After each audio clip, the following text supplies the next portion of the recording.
जो लोग इनको सुनते हैं उन्हें वैकुंठ की प्राप्ति होती है, धन धान्य सुख शांति भी प्राप्ति होती है। ऐसे इसकी संपूर्ण कथा हम पापांकुशा एकादशी का इसमें सुनते हैं। आइए कथा सुनते हैं। धर्मराज युधिष्ठिर ने कहा, हे यदुनाथ, आपने बहुत सारी एकादशियों का वर्णन किया। अब आप आश्विन माह के शुक्ल पक्ष की एकादशी का नाम, उसका महात्म और विधि बतलाइए।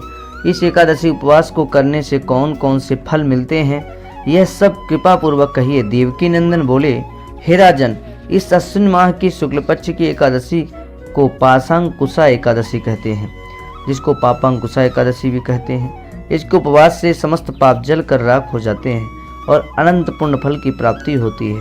इस एकादशी उपवास का मनवांछित फल प्राप्त करने के लिए श्री विष्णु जी को पूजना चाहिए। यह उपवास देवलोक प्राप्ति में सहायक होता है। जो फल एकादशी के कठिन उपवास से प्राप्त होता है वह केवल क्षीर सागर में शेषनाग शैया पर विश्राम करते हुए विष्णु भगवान को मात्र नमन करने से ही मिल जाता है।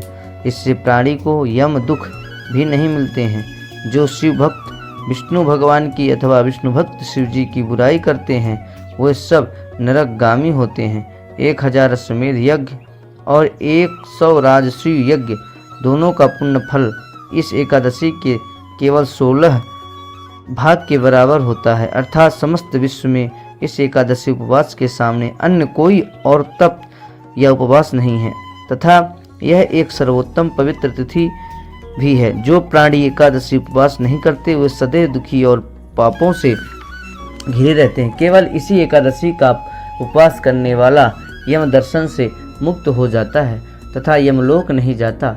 इस एकादशी उपवास के पुण्य प्रभाव से स्वस्थ शरीर, सुंदर और पतिव्रता स्त्री, अपार धन संपत्ता मिलती है।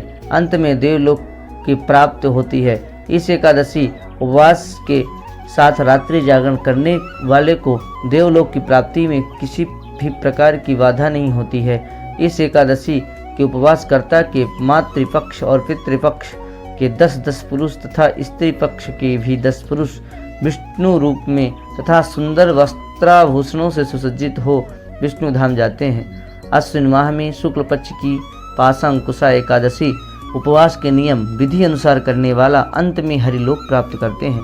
एकादशी को जो मनुष्य ब्राह्मण को पृथ्वी, अन्न, जल, गौ, उपाहन, वस्त्र तथा छत्र दान में देते हैं वो भी यमराज के दर्शन से मुक्त हो जाते हैं। जो दरिद्र अथवा असमर्थ हैं उन्हें भी शक्ति के अनुसार कुछ दान कर पुण्य अवश्य प्राप्त करना चाहिए। जो लोग और जो अधर्माचारी मनुष्य होते हैं वो अनेक प्रकार के दुख को भोग कर मरणोपरांत योनि पाते हैं।